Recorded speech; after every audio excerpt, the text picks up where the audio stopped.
As Rangers fans, we know that a goaltender is the backbone of a hockey team.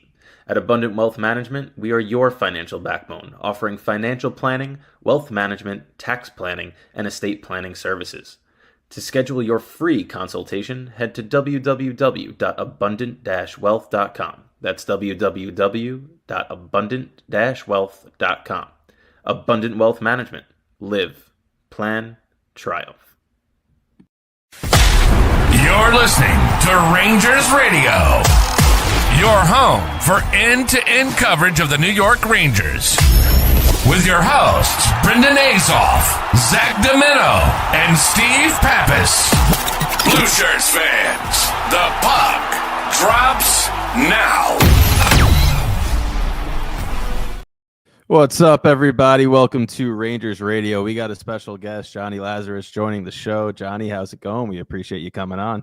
Yeah, that was a cool little intro. Thank you. What's good, boys? Good to be on with you guys. Zook, Brennan, Steve. I don't know if I've been with the three of you on together, so this is new for me. This is new for you guys too, right? Yeah, this is inaugural guest, by the way. So don't since Steven joined the show, this is the first guest. Yeah. Did you guys just get like strapped with other people, or am I actually the first one you reached out to? First one. Yeah, we've had a full screen for too long. You're like, all right, we got to get it a little bit like bigger now. But Valley said no, and I was available. No, the number one choice, of course, as always. But you know, we obviously, everyone, I think Rangers fans especially, are very familiar with you, and you're doing a ton. We see your face all over the place now, and obviously, right now, there's it's a tumultuous time. We'll say that with the New York Rangers. So, what better time than to have the first guest on, talk about what's going on? We have a little bit of a lull, which a much needed lull, I think we all agree, for the New York Rangers right now. But what's been your take on just a brutal month of November? I mean, that's the take right there. Like, it hasn't even been the month of November. I've been seeing this since 4 or 5 games in. I remember talking about the Rangers, I think after they beat Toronto, and I was like, you know what? That's the first good win I've seen. Like, they played Pittsburgh, they played Detroit. I don't know if they had played Anaheim yet at that point. But I was like, sure, they won these games. These are the games they're supposed to win. The Toronto game is the one where I'm like, all right, maybe they're actually up for something this year. And then from there, I just there was no consistency. And I think people have talked about this 7-game stretch, but if you've watched, and I know you guys have, I'm talking to the audience here, the same things were happening. Igor and Quick were just making the saves. So these mistakes that are loud now weren't as loud when you're getting the stops, but when you're getting the stops, it's a little bit quieter. And I know, listen, you guys are all good follows. Steve, you're all over with the fucking stats. Oh, I don't know if I could. No, you're good. You're let it fly. Okay, you're all over with the stats, I feel like. And what was it like? They've allowed 8 or 9 goals in the first 5 minutes of a game. Yeah, that was 2 weeks ago. It's gone up since then. I'm sure it has. Yeah, well, 87 seconds in against the Devils, so it's they got to be first in the league at that. Easily, or worst in the league, whatever way you measure it. Yeah. But this team does not come out and start games off well. The only game that I've seen in the last maybe 15 games where they came out and looked really good. Actually, there's been 2 games, and one of them you guys might not even remember it just because the memory obviously is a negative one. But the Winnipeg game, they actually had a really strong first 3 minutes. Yeah. And then, the set breakout turns into a rim by Fox, and Mika turns it over. Panarin, doesn't find it, and Morrissey bumps it to Scheifele. It's in the back of the net within 2 seconds. But the first shift of that game, Kreider gets a scoring chance. I think Mika even had a scoring chance. They had a good start to that game, and they let up the first goal right after, and everything goes to shit. Then the Montreal game, I think they dominated right from the start, but then obviously we know how the third period went. So it hasn't just been a month to me. And that's where the real concern actually is. It's been going on for, at least after 5 games in. Yeah, I've said this. I mean, I've been very vocal here, but I've been very vocal just since the start of the season. It just hasn't been good enough. And like you had mentioned, Jonny, the goaltenders really bailed them out, and now you're not seeing the goaltenders bail them out. I think the number is 150 inner slot shots that Igor Shesterkin has faced this year, and second place is not even close. Yeah. Is there any thought that this group specifically can turn it around, because like what have we seen in the past? They're an Eastern Conference team, and when we talk about turning it around, it's not. What do you mean by that? Yeah, it's not just like, hey, let's make the playoffs, let's get in. Like this is a Stanley Cup or bust team. Is this team capable of winning a Stanley Cup the way it's constructed at the moment? Well, so let me ask you this question. Let me take your question and reverse it. What's that from? Is that Step Brothers? If you're asking me the same question, the answer is no. No. I'm not asking you the same question. But what would make you convinced that they actually have turned it around? Like if they win the next 3 games against Pittsburgh, Seattle, and Chicago, will you be impressed? No, absolutely not. But the end of the month, and I think into January, they got like, I'll pull it up right now. They got Carolina, New Jersey, Tampa, Florida, Boston, yeah. And like they have all the, like if they win 5 out of those 6, sure, I'm all the way back in. But yeah, I'm not going to be convinced of anything unless that happens. Because like this is what I've been writing about and talking about for the last 2 weeks. Like we know this team can be good, but even at their best, it's still not good enough. Yeah. We've seen it for 3 years now. So at what point do you just really say like it's not good enough and this is the reality? You know, we're getting there. And I feel like we are there. Quick follow up to that. I don't know if anybody's ever asked Laviolette this, but like, do you feel like it's a execution or effort issue? Like, are they? Does it feel like an effort issue every night? Like, are they bought in every single night? Because it doesn't seem like that for us. It's so funny that those are the 2 words that you used, because like every coach will tell you like those are the 2. It's those 2. Whichever team, like effort should not even be a debate, right? Like every team should come out every night with effort. Whichever team executes better usually wins the hockey game, right? Like it's those 2 words. Every college coach says it, every NHL coach says it. And, Laviolette, he hasn't in any post-game scrum. Maybe the Buffalo game, he questioned the effort. But, I mean, that game, like, Buffalo really just brought it to them. Like, I didn't think they even stood a chance in that game with how Buffalo played. But, like, the Winnipeg game, I thought they played fine. They just, like, beat themselves. The Florida game, again, like, the effort was there. They just aren't good enough. I'm trying to think of a game where the effort just, like, really wasn't there. Philadelphia. Let's throw Philadelphia out there. Yeah, that's tough. That's, like, the one game this year I haven't watched. I was driving up to UMass, so I had that on the radio. I mean, it sounded bad. But it looked bad. It's tough when you're giving, and it's tough when you keep giving up goals like in the first 5 minutes, right? Yeah. Like I feel like as much as we can question their effort, it kind of just sucks when you go out every day and like you say today's the game where we're not going to give up a quick goal. Today's the day where we're going to dominate from the beginning, and it's ho hum. We're down 1-0 and again, and we're playing catch up, and we got to use effort, maybe quickly to try and get it right back, and we burn ourselves out. So I feel like the style of play that the Rangers have with the format of these games being that they're mostly trailing from the beginning, it just throws them way out of sorts from a team that we saw last year had a little more structure. And Johnny, I like that you brought up, like, this is what we've seen for 3 years, because I'm more on that side. A lot of people are saying it's 7 games, it's been a month, it's been 6 weeks. This Rangers team, unfortunately, is what a lot of the haters have been saying for the last 2 or 3 years. What is this team if they don't get a goalie standing on their head, an elite power play performance? This is kind of what we're seeing. And yes, this year is an extreme of that. And some guys are playing at a much lower level than we've seen it in the past. But, the other side of that is the question that Steven, you posed was, what would make you believe? Or what could this team do to turn it around? That's why, for me, it comes down to one guy. It comes down to the guy that wants $12 million, the guy that wants $12.5 million. Yeah. If Igor Shesterkin turns it around, the rest of this team's flawed. Like you said, Johnny, even our best sometimes isn't good enough. If Igor turns it around and Igor becomes what we've seen him in the past, I'll give us a good shot as we've had in any other year, because really it's always come down to the fact where he's got to be the best player on the ice in every game, and that doesn't even guarantee us a win in the playoff in times. But if he's not, we're definitely not going to have a chance to win at all. Yeah, and listen, like, no matter how Igor's played in the last 9 games, there's no goalie I want in a playoff 100%. Game right now over him. And I'll die on that hill any day of the week. And Zook, to your point, like, while we talk about and the haters, listen, no one said the people that were saying this team sucks at 5-on-5, they only rely on the power play and goaltending were wrong, because they were right. But you have to look at the flip side as well and look at teams that are good at 5-on-5 that come playoff time can't buy a fucking power play goal. And then they're like, oh shit, well, we weren't good enough because our power play couldn't score. Like, look at Dallas. Dallas and Edmonton last year, they don't score a power play goal the entire series, and that's why they lose. Yep. You know what I mean? So it's like, it's a catch-22 of which one would you rather have. I could live with the poor 5-on-5 if they get 1 or 2 5-on-5 goals a game, maybe, but their power play comes through in the big moments and they get the stops. Like, there's nothing more frustrating to me. And granted, we haven't gone through it probably in 20 years, but I've seen other teams go through it, than a guy that you can't trust to make the stop when you need it. Like, there's nothing more frustrating in the world than not trusting your goalie. And you can ask any team in the past couple years, like, I'm trying to think. I mean, obviously Stuart Skinner had like a pretty good playoff run last year, but come game 7, like, that Sam Reinhart goal was a squeaker.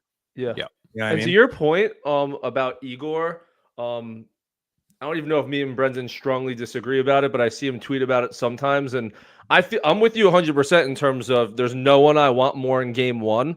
So that's why when I saw him tweet the other day, like, at what point do you go with Jonathan Quick for half the time or start, a little bit more of a timeshare? A bit. But for me, it's like Igor's got to get right for this team to have any chance. So for me, I got to keep going with Igor, and the fact that we do trust him in the playoffs just leads me to believe the rest of this season is kind of hoping to get him right. And even if he doesn't, I think we still have it in our back pocket that he has that ability, like you said, to just turn that switch on where there's no one you'd rather have in a 7-game series. But when did he get right last year? It was after Jonathan Quick got a string of starts, was playing really well, and it flipped the switch. Whenever you have that 1-2 punch, post All-Star game, he got a nod that he probably shouldn't have gotten. He had Jonathan Quick that was really playing well in the beginning of the season, came back with a vengeance, and that's what happens. You need to spark something under these guys, because right now he's on an island, right? He might not even be playing his best hockey. I don't think anybody's saying he is, but when you're giving up grade A chance after grade A chance, I'm not blaming always going to get beat. Yeah. So I saw that stat where like the Rangers have given up the most like wide open slot shots by like a billion this season. Yep. So like, what goalie could stop that? So I will say that. Let me pose this question to all of you: if you throw Marty Brodeur on this Rangers team, dude, it's a different generation. I know. I get it. I had this argument. The trap defense. Guy was facing 15 shots a night.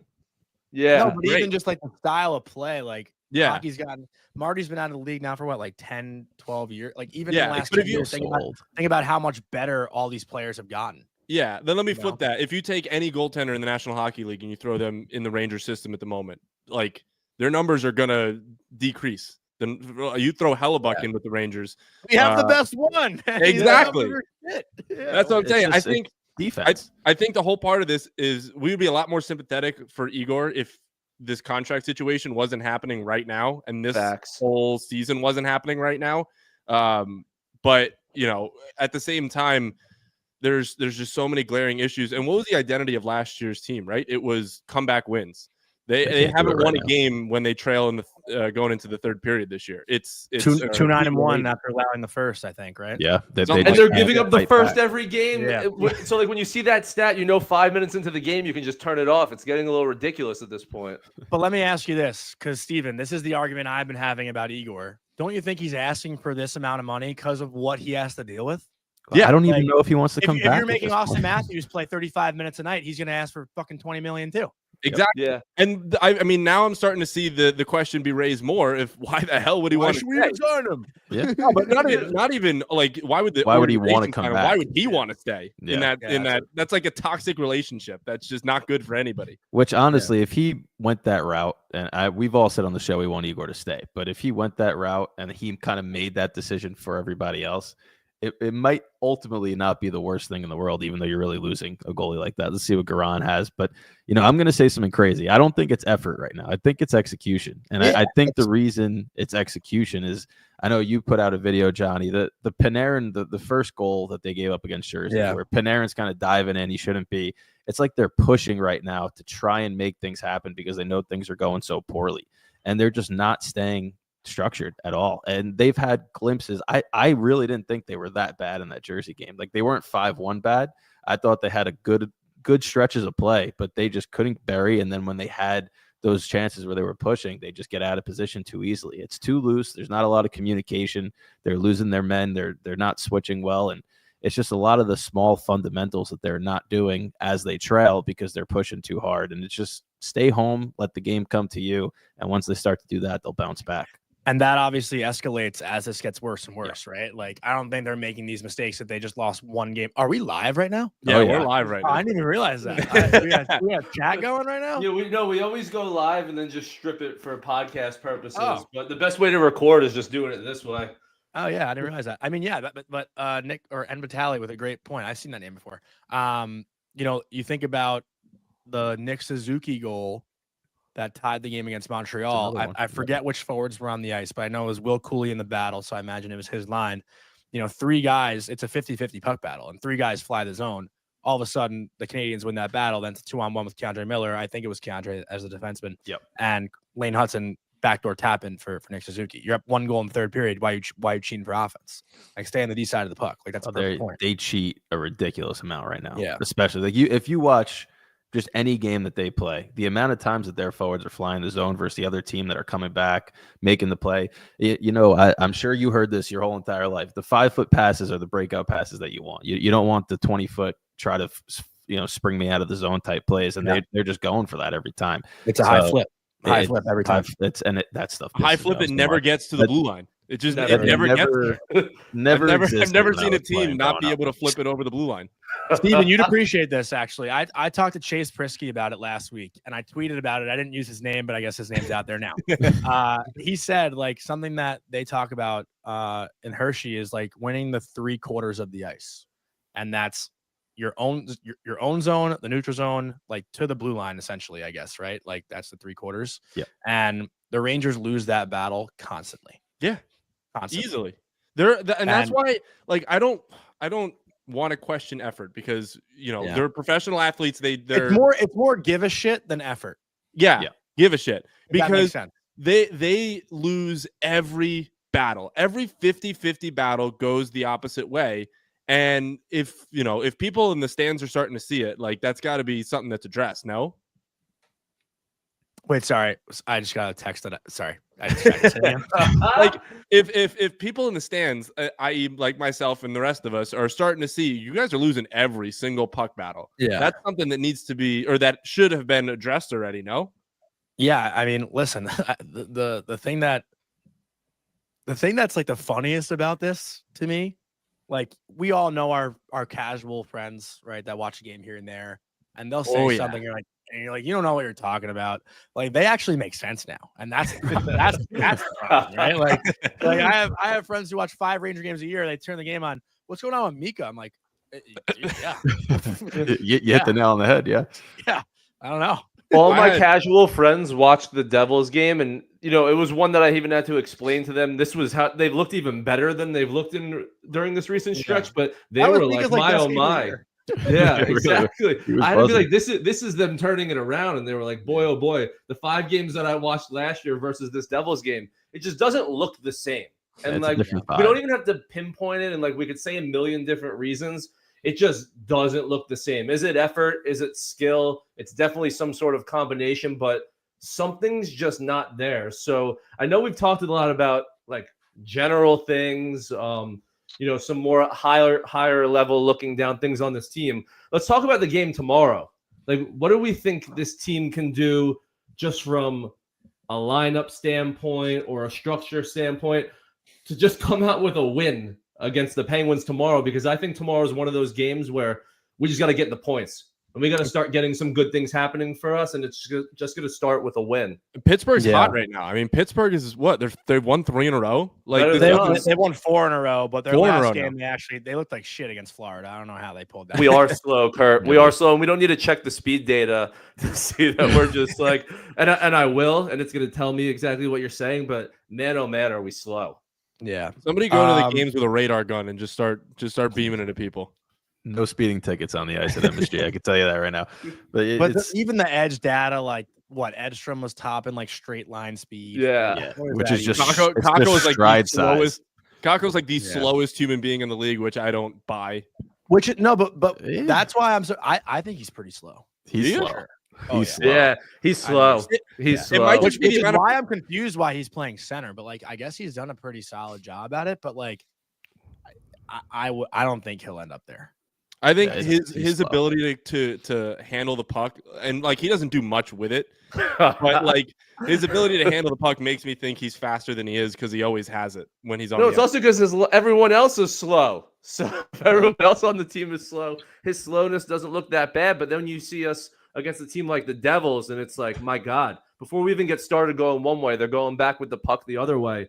And that's just a clash of exact opposites. And I think it kind of really, on top of the fact it's the Devils and any loss, no matter how it was, would have opened our eyes and would have pissed us off. Just the style of plays are completely different. And I hate the Devils, and you never want to say anything positive about them. I've been watching them recently. I would love to play like the Devils. Up and down the ice, free flowing, just a style of hockey that looks fluid, and we just look stuck in the mud. And you know, it's that because of what our problem is, it's why you question an effort. We might just be a somewhat talented, skillful, but slow and unathletic team, and we might have to solve that problem. Yeah, I don't really know what else to say. I agree. Tough. Yeah. Like I don't And think it sucks that, to say, right? It sucks to say, but we may just be a slow team that has to get back to what it was, where power play goals, Igor playing well, and we have enough guys that can find individual moments during the games, like the Panarins, like the Lofts, that we can stack wins. So it's that hope, and you know, it's not projecting or predicting that we're going to be good again, but we can still have that hope where we were able to find much success with that last year, all the way to the Eastern Conference Finals. And those guys are still here. And I don't think a guy like Igor lost it. So if he can find his. Yeah. I actually want to rewind back to Igor for a second, because this is like a conversation I've been having with a lot of people. And it's honestly like very 50-50. And I'm probably in the unpopular opinion of it, but like knowing what we know, all the results, you couldn't go back and change history. Would you let Henrik Lundqvist walk? Because I still wouldn't. I wouldn't. No, never. My heart, absolutely not. So that was actually, I think my junior or senior year in college. We were live on a podcast when he signed with Washington. There's a clip out there somewhere of me live reacting to him signing with Washington. I don't know where it is, but it was hilarious. And I didn't mean at that time. I didn't mean at that time, because that was like post for the extension. I mean, and like kind of like what we're in with Igor right now. You know, because it's the same team, right? Like your goalie kind of carries you. Yeah. And we learned in that era it wasn't good enough, but we're, you know, in the same position right now, basically. And I'm still sitting here like, listen, Henrik Lundqvist and Igor Shesterkin are not the same people at all. So it's a little bit different. I think Henrik had won the hearts over way quicker than Igor has won the hearts over of fans. Also, personalities are a lot different, but I'm still not letting who I think is the best goalie in the league just go. Yeah, it's not a goalie contract problem. We're all pro sign him. Whatever you sign Igor for, you can build a team that's good enough to win. It's never been what we've given the goalie. It's harder with what they have contract-wise right now. But see, I think it's recency bias, and it probably is. But I can't remember a time where, and this isn't just this year, this is a couple of regular seasons in a row, where as good as Igor's been in the playoffs, his regular seasons haven't been to that level. And the only time that having good playoff numbers really matters is if you get there. And if the team itself isn't good enough to really get there without him, that's the only reason I would consider maybe not bringing him back. But right now, point, Brennan, like, sorry, were you? No, you're good. You're good. I was gonna say, like, we've learned a lot about the playoffs. Yeah, they can get in. I don't care what position they get in. They absolutely. Don't need to be first. They can get in, and anything can happen. And right now, the East, let's be real, like, sucks. It's a crapshoot. Yeah, no one's running away with it right now. Like, I'll take the chances this year over. Well, not last year. Last year really felt like it was it. But I'll take the chances this year if they just get in, and who knows what could happen. You know, if you get in, anything could happen. I mean, I always turn, especially unless you're the Islanders. Unless you're the Islanders. If you're playing right now and you're looking at how they're playing, I always turn back to like the St. Louis Blues when they were completely out of it, and then they just turned it around. Every team, hang on, before you go on, every team that has a shitty record in December, it just looks at the Blues. That's the worst thing that could have happened because every bad team looks at them. I said that to Pat Maroon, and he was dying. But it's like, but the Rangers aren't in that position, right? They're still in a playoff spot actively. So you got to think that this is the worst stretch that they're going to have of the season, especially recently. And you might say, like you said earlier, Johnny, they're not playing great hockey all year, but they haven't been playing this poorly. So you got to think that they're going to turn it around. That's fair. Totally At fair. the same time that they're in a playoff position, they're still 2 points out of last place in the division, which doesn't matter in December. They have the fewest games played. They do. There's like 4 points separating the second wild card spot to the Canadians in 10th. But also everyone's losing. With those games in hand, do you trust them to win it at the moment? Do you trust them to gain those points back at the moment? Well, tomorrow's not a must-win because it's game 25, but certainly you can't lose, right? Because if you lose tomorrow, then you start to have those questions. If you beat Pittsburgh tomorrow, who's, like you said, they're hot, they're winning games, you start to say, okay, we just got to beat the crappy teams this year to get it. And if they do that, then think about who they're losing to. Also, they're losing to all the playoff teams. Sullivan, David Quinn. Yeah, because that's been our thing, and that was our thing last week, right? When we were talking about like what can we buy into with the Rangers, it was that we thought for certain they were better than the teams below them in the standings. Yeah. If they start losing to the Penguins and losing to some of these teams below them, then we kind of lose what was our last hope, that we were so sure that they were maybe not in the top tier, but better than the Penguins, the Blue Jackets, the Islanders, the Sabres. At some point, you got to start winning games. Yeah, absolutely. At some point, and Johnny, I think it really starts tomorrow. I know we got like 5 minutes with you left. Left, like 3 minutes. 3 minutes. Do you feel like this team's playing with any joy at the moment? No, I've said that. I've been saying that for I feel like 3 weeks. Like every goal they've scored going back to maybe the San Jose game is where it started. It's all looked like relief. Right? Like it hasn't looked like joy. That's not true.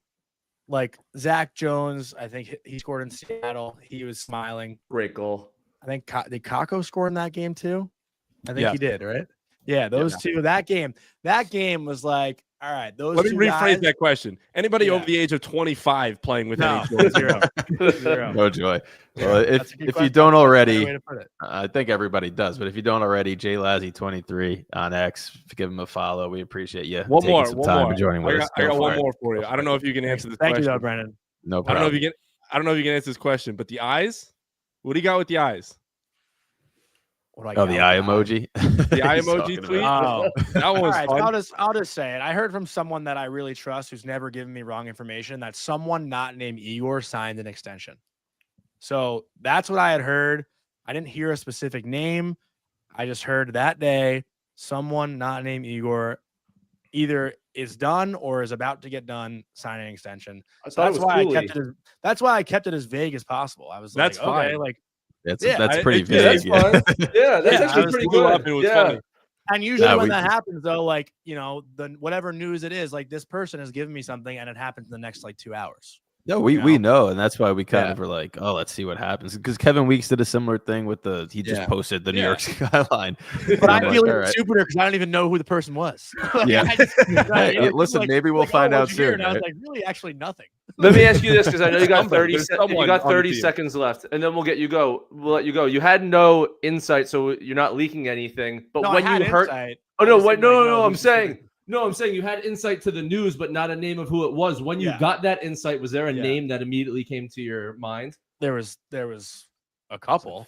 Obviously, I was thinking Cooley. My brain went Cooley and Kakko first. Yeah. It was the day after the Calgary game, and Cooley was like the big, only guy I really played in that Calgary game. So like that's where my brain went. But again, like people are like still asking me like, "What'd you hear?" And I feel like so stupid. Like honestly, like nothing.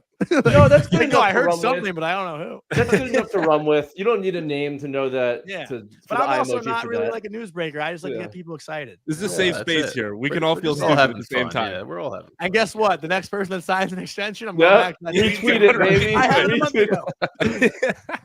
Love it. Right, well, we appreciate you joining us, man. Clip that and use it when someone signs. Absolutely. All right, well, thank you for hopping on, Johnny. We appreciate it.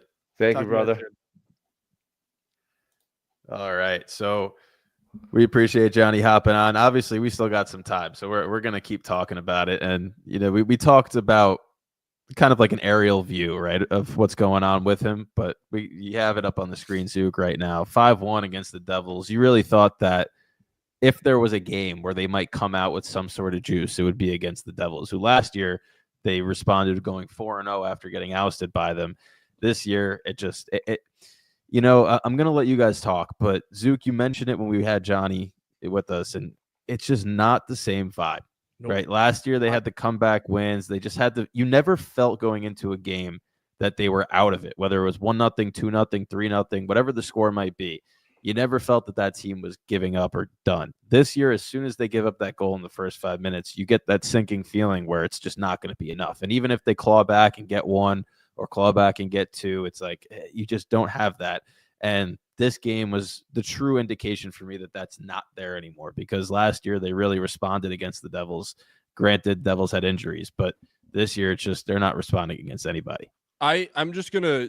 You said that this was like a game that you felt like they could get right because it's the Devils. I was the complete opposite. Yeah, I said 6-2. It might be. The only reason I think that was because they actually played pretty well against Carolina, and I thought that maybe those teams would wake them up a little bit. Just not a believer right now. I just knew this was an awful matchup for the Rangers. Oh, absolutely. It's scary. It's scary because, like, as much as we want to take solace in the fact that we're doing well against the bad teams, I take no solace in the fact that we're like 2 in infinity against any team with a pulse this year. So, like, this was an awful matchup for the Rangers. That's an incredible line. That is an incredible line. A team with a pulse, not just like good teams, just a team with a pulse. I think the Rangers might be the only team in the league outside of Chicago who just fired their head coach that doesn't have a pulse.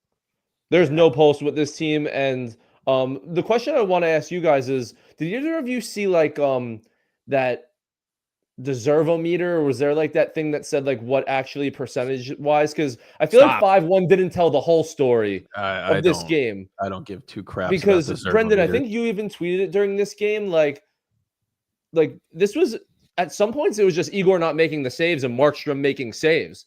Like it was one-sided a little bit, but it wasn't completely like the Devils just was 5-1 and the Rangers had no opportunities. The Rangers were not 5-1 worse than the Devils in that game. No. But when you're going as bad as they are, 100%, and a squeaker goes in like the Mercer. So the first goal, the Jesper Bratt goal, the 2-on-1. I personally, I didn't say it. I don't blame Igor per se, but when Igor's going right, that goal doesn't go in. The second goal, the Mercer goal, can't go in. And if it doesn't go in, it's 1-0. This game's it's a much different vibe. He then responds and stops 2 breakaways. Yep. So you could really nitpick as much as you want. But the reality is they got a lot of chances against Markstrom. Markstrom was making saves. And then when they had opportunities in front, they weren't getting to those pucks. And that's been the story of this entire stretch right now, because you can date it back as far as you want. Kreider missed time, but they don't have that guy that's willing to go to the net outside of Will Cooley right now. Alexei Lafreniere used to live in front of the net with that Trocheck. And what's going on with him? Well, they keep breaking up that line because for some reason they think that that's the line that has to be broken up and mix and match with other lines. When you keep talking about the breakouts and the 5-foot passes, I find him to be the biggest culprit at times where he's just leaking. He's leaking like crazy. Name. Yeah. Tomorrow night, because it's going to happen. It's the New York Rangers. It's going to happen no matter how well they can be. They can win 6-0 against Pitt again. It's going to happen. Count how many times the Rangers D-men have full possession of the puck and their forwards are not on the screen. And then watch the other team and count how many times their D have the puck and the forwards are on the screen. Because I bet you it's going to be more times than the Rangers have. Yep. It is piss poor structured hockey. You're supposed to loop down, come up with momentum with your guys as a unit. Right now, they're just flying, hoping that something will hop over a stick and we'll get a 2-on-1. Yep. This is not backyard hockey. All right. This is the NHL. You got to start playing the structure that they played last year. Because when they were down last year, they all came back, made sure to protect, and then they scored on transition. Right now, they're not getting transition opportunities because they can't move the damn puck. And that starts in your own zone. Facts. No, it's crazy. And look, I know we're not plus minus doesn't tell the whole story, but I've always thought it was weird that Loft's plus minus has been somewhat low, especially when sometimes he has line mates that are a little higher. And look, just the leaking thing is like killing me. Like I know everyone does it on the Rangers to a degree, but he's like nowhere to be found. And then his his partner in crime, Panarin, is also off the screen half the time because they're leaking like crazy. Panarin's been a little better recently, I've noticed. But man, oh man, and again, I think it goes back to Steven's stat. Like we're always losing, so we're always pressing. We're always losing to start the games, and then we're losing at the end of the game. So like I kind of get like, hey, we're down a goal. Like I'm gonna leak. Like it's still the wrong thing to do, but it makes more sense to me than like the Nick Suzuki one where we were up and gave up a goal. That one made no sense. But when we're down, which we constantly are 2 minutes into the game, it's just we got to start scoring some goals to open up these games. And I'm telling you, slowly but surely, I just feel the style of play will somewhat get back to neutral. Maybe we'll never be what we were last year, but just by starting the games with some leads, things will change. Well, to answer your question, Zook, before you go, Steven, the Devils-Rangers game was a 50-50 deserve to win.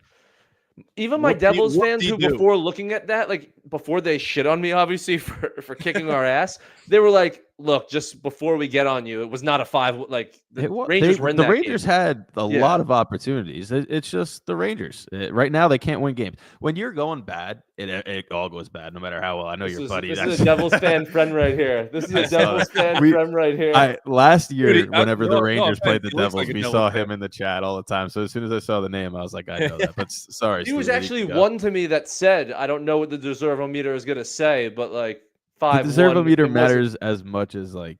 I know, but I'm saying it more in terms of we all saw that game, and they beat us, and we had no chance of winning that game. But 5-1 was more of a Markstrom basically outplayed Igor, and what we've done to people in the past, Markstrom did to us, and that's what the Devils kind of hope for when they got him. Right?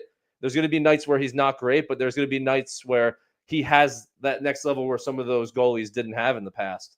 So we like to, in this fan base, name lines. Like we've had the kid line, BLT, the Bread Trocheck, Bread Lafreniere Trocheck line. I'd like to rename that one to the Beer League line because it is unbelievably similar. And I don't mean the talent, but just the way that it's played of get the hell out of the D zone, get to the neutral zone, and hopefully the puck bounces on the shitty ice at 11 p.m. on a Tuesday night and end up on your stick. Like there's no thought of playing defense in that realm. But now we're in this stretch where you get Pittsburgh, Seattle, Chicago, who just fired their head coach, Buffalo, Los Angeles, before you then go out and play that 6 of 7 on the road that we've talked about basically for the last 3 weeks, and hoping that, it wouldn't come down to, because think about it, right? They lost 6 of 7. There's a good chance they lose 6 of 7 there too against those teams. And that's losing what, 12 of 14 games in a 2-month span. They'll be at the bottom of the league if that happens. They will be at the bottom of the league if that's the case. Then we're going to start talking about Perot's line mate in BC. Yeah, there we go. Mr. Hagens. That would be awesome. Now let me ask you both a question, because you both have been around sports your whole life. I like to use baseball parallels sometimes. When you could see the best hitters in the world going through slumps, and it just takes one swing and all of a sudden they're out of it, right?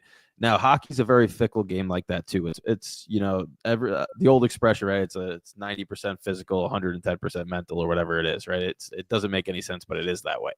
When you look at the Rangers right now, you mentioned the stretch that they have coming up. Right now, those aren't games that they should win because they're playing poorly against whoever it is.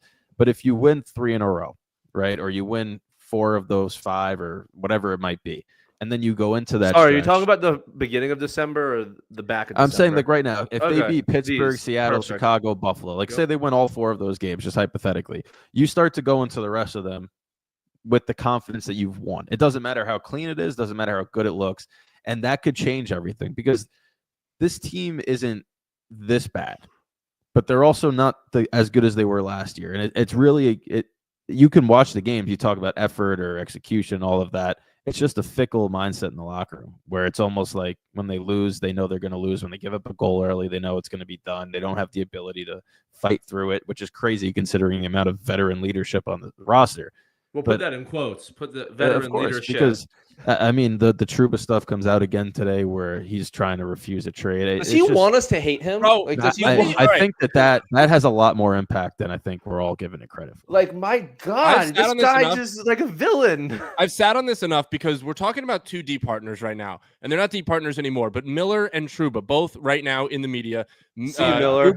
Trouba with his thing, with his whatever. JT Miller, Jesus Christ, Keandre Miller. Keandre Miller comes out, or his agent comes out, and we were too hard on Goodrow, so now we're not going to take a team-friendly deal. Buddy, you're lucky to be playing. You're lucky to be getting paid to play NHL games at the moment for a competitive team.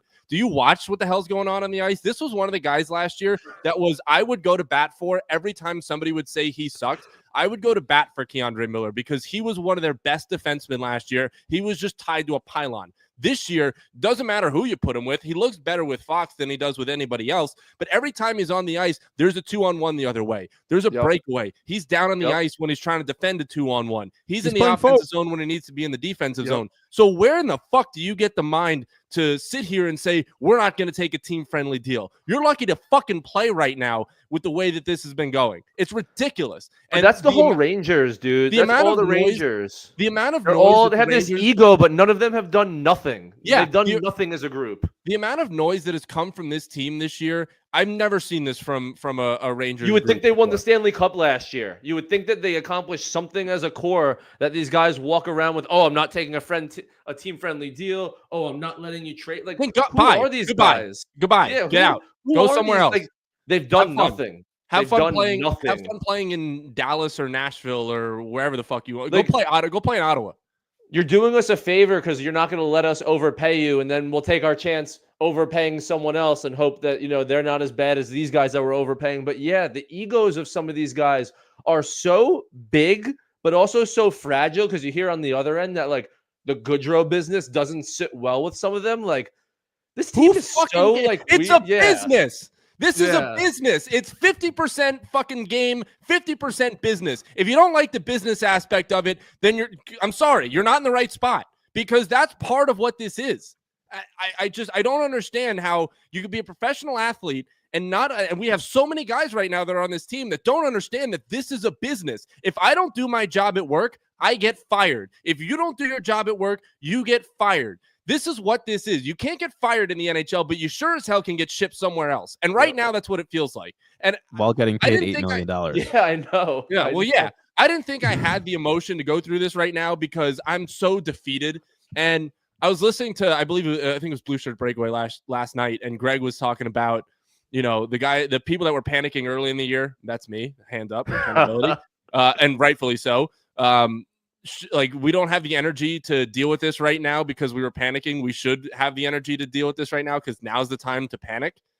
Like, I don't understand. I'm just so defeated right now because every night I go out and I watch this team play. I have this team fucking tattooed on my arm, right? Like, I was excited during the day when they had a game at night, and now I'm like, damn, I gotta watch the Rangers for 3 hours. Like, maybe they'll be what escapes from work, right? Maybe they'll give up 3 goals early tonight so I can like turn the game off and like follow it on my phone. Like, it sucks that that's where we are, but like last year it was appointment television for the whole fan base. We were expecting to win every game.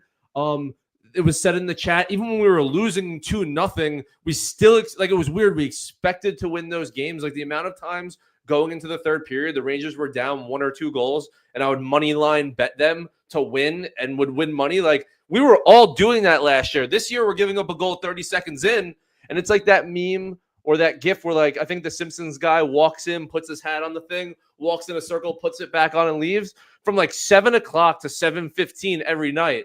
That's like what we're going through, and it sucks. Like, just give us something. Like, even when we win, sometimes it's boring, but like, we're at the point where like, I don't care what it looks like. Let's just win. But we're just not there this year. And we don't even have to pin it down to a certain thing. Anyone that watches just walks away with something's up with this team.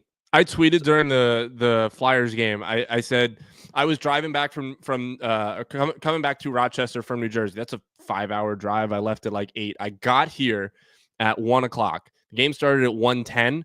The game was shut off by 1:17. I remember that. The game was shut off by 1:17. I'm like, that is the quickest I've ever turned off a game in my life because it is so painfully scripted right now.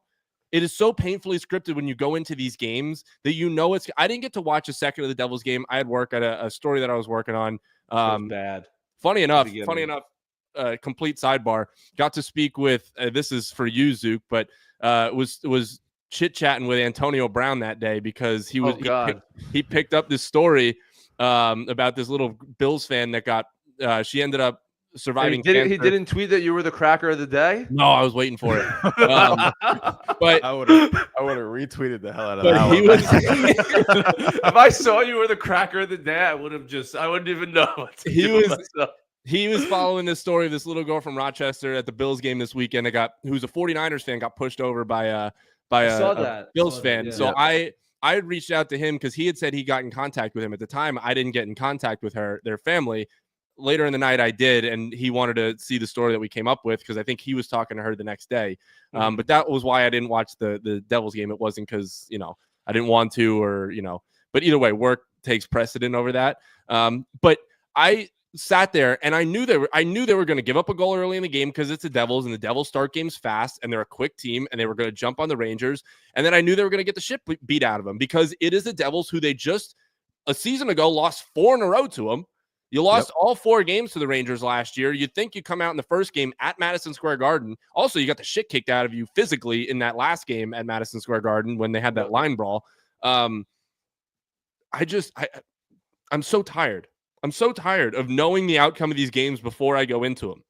I think they could beat Pittsburgh tomorrow, and I don't know why, because there's no inclination of why that is. Because we're sick. Because yes, we're still going to turn it on. But they're a better team overall than Pittsburgh is.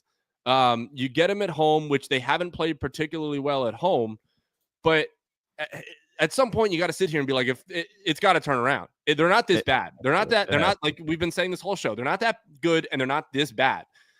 At some point you got to turn it around. And if it's a team that you started the year against Millie rocking them in Pittsburgh, then so be it, because the next month of games is going to be hell.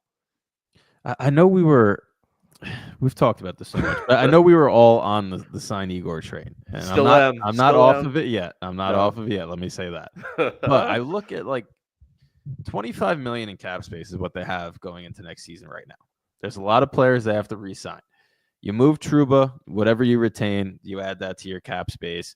You look at moving Kreider this offseason and add that. They could have upwards of $30 million. And if you don't allocate that to your goalie, though, you could really revamp a roster.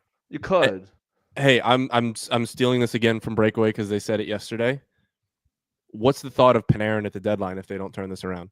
Because his contract's up at the end of next year. I've said this already that I wouldn't bring him back because Brendan's been like on that since last year. I counting down justify, the days. If you're willing to sign Igor to whatever it is because of his playoff performance, but you're not willing to move on from Panarin because of his, well, let me tell you something. You could take that $11.67 million, split it up amongst 2 players that might not get you 110 points combined, but do the little things right, and that makes your roster significantly better. None of these guys are McDavid. None of these guys are up that echelon right now where they're untouchable completely to me. And I'm telling you, Panarin could be here till the end of his contract. I'll be fine either way. But if for some reason he's willing to waive his no movement clause to go to a contender at the deadline, if the Rangers are not in that position at that point, by all means, man, that's $11.6 million that you could allocate to Igor and still have $30 million in cap space to sign another, fill out the rest of your roster. Are you trading Panarin for picks, or do you want I don't know about game breaker, but somebody big in return? The name how bad again, we are at that. Let me put it out. I've just started listening to Breakaway, and they're fantastic. I know they've been doing it for 10 years or whatever. Fantastic. They're the OG Rangers. I remember listening to them years ago. They're so good. I started listening to them. They mentioned Pasternak, a 1-for-1 Panarin Pasternak. You wouldn't do it, or the Bruins wouldn't do it? Well, both, but I wouldn't do it. I can tell you why I wouldn't do it right now. Because Pasternak is not the type of player that let me rephrase that, because that was going to go in a way where we're going to get a lot of heat. Pasternak for Panarin gives both a change of scenery. Pasternak's a very good player. Panarin's a very good player. But if I'm willing to move Panarin, I'm willing to move him for the sake of constructing a roster that will be able to fix the flaws. And the only way you do that is not by doing a 1-for-1, but by doing a 1, get rid of that money, and then allocating those resources elsewhere and building a unit, because it's not necessarily a name change that needs or a team change or a change of scenery. It's a whole entire culture shift that needs to happen within the Rangers locker room. And the only way that happens is by bringing in multiple pieces that fit that culture. Now we can go to the next topic, which is Chris Drury shouldn't have a job anymore. And at that rate, I'd much rather have a new GM coming into a situation where he could completely build his own team and get, for the love of Christ, Glenn Sather shouldn't be around this team anymore. He should be at in a the shadows, baby. living facility. Just, I am at the point now where no matter how the season goes, I don't care if they make the playoffs. I need to see a change in just the entire culture. We've had a great run. We've had a ton of fun as fans watching some of these players. Kreider, as much as I would like him to be a career Ranger, he doesn't have that anymore. It needs to change. And if you're not going to risk losing your goalie, well, this is the perfect offseason to sign your goalie, move on from these guys, and fill a roster with a bunch of other players and completely change it. Because I guarantee you, if you start to move players like Panarin and Kreider and Trouba and all those guys, Mika Zibanejad becomes much more willing to say, you know what, I'll move that no movement. And I don't even care if you have to retain 50% for the next 5 years at this point. It just has to be done. He needs a change. The Rangers need a change. And I really don't care. As financially unreasonable as that sounds, sometimes you got to do really stupid stuff to get better. And that's what it is. I don't think Igor is getting 12 plus at this point.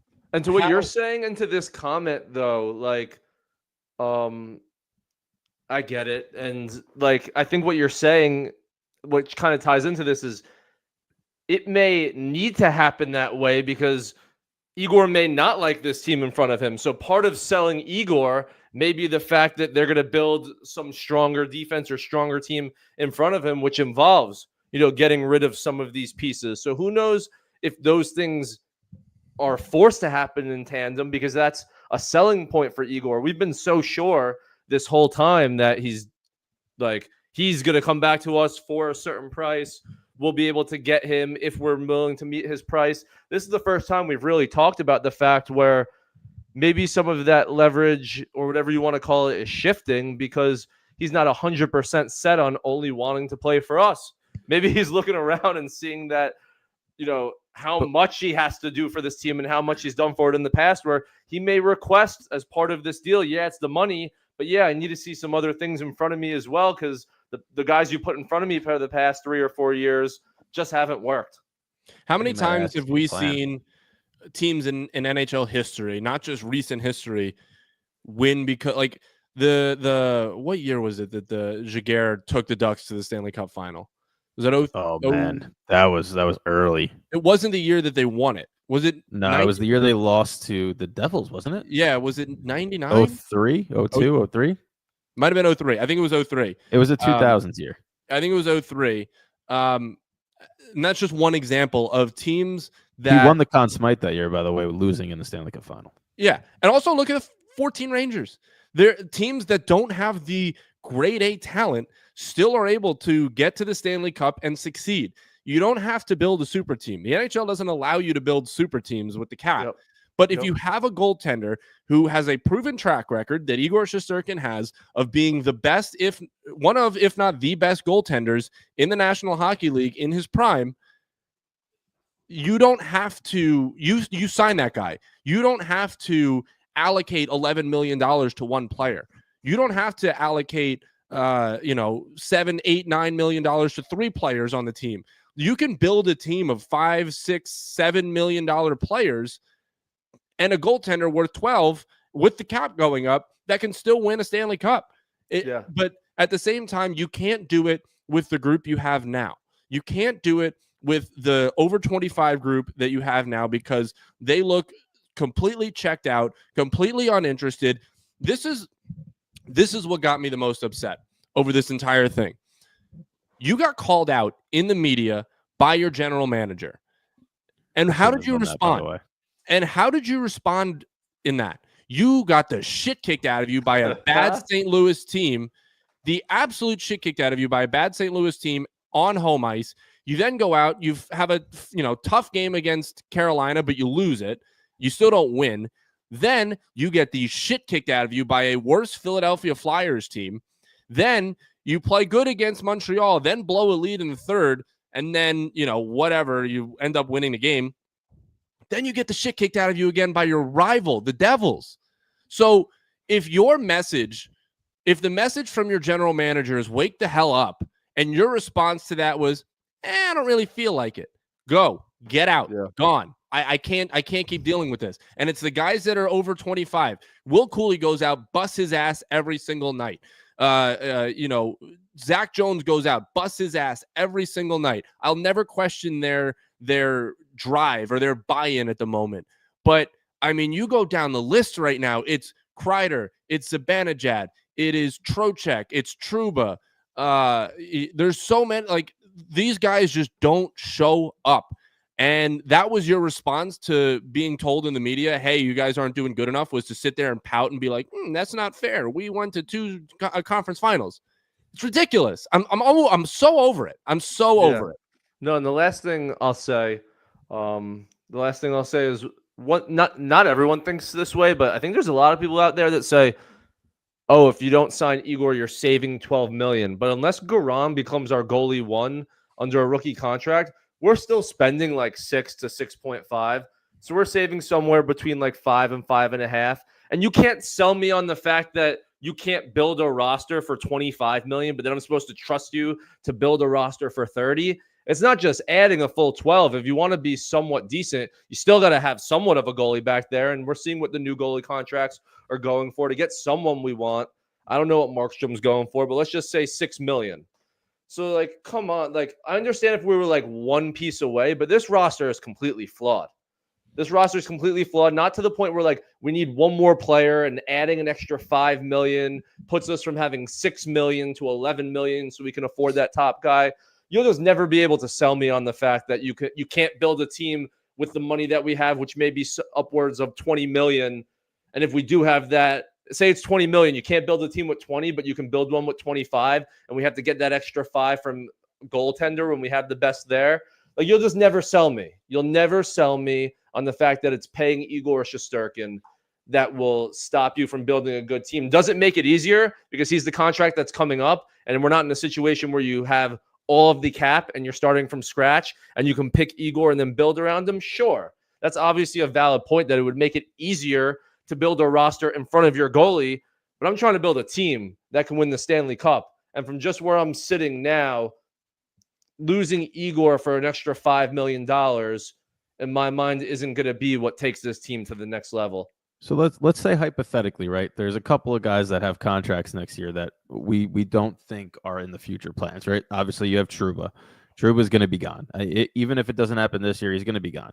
Now, whether you save $4 million because they have to retain 50%, if you're able to retain 25%, whatever the math might be, you're still saving $4+ million. That's $4+ million you could allocate elsewhere.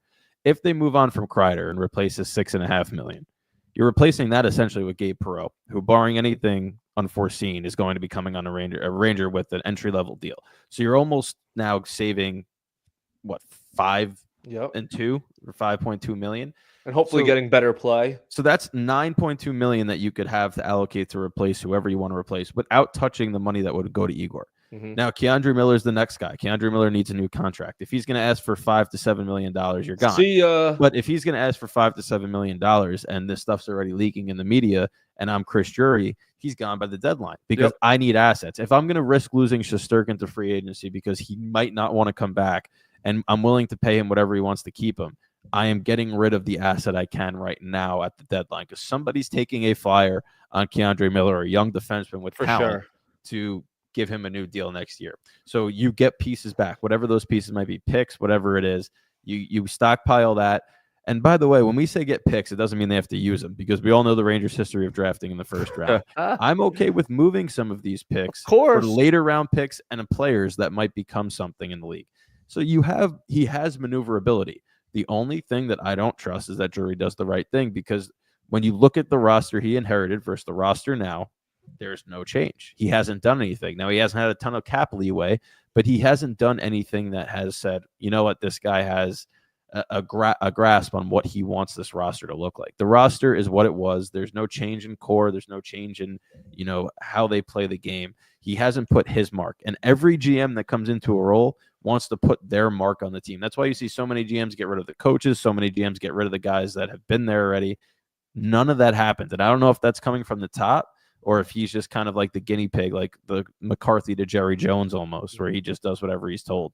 But it hasn't happened. And I don't trust that it will happen. So regardless of how this year goes, barring a Stanley Cup over their heads, I don't think Drury's coming back. And I know I just dunked on the team for saying that, your GM goes into the media and calls you out and this is your response.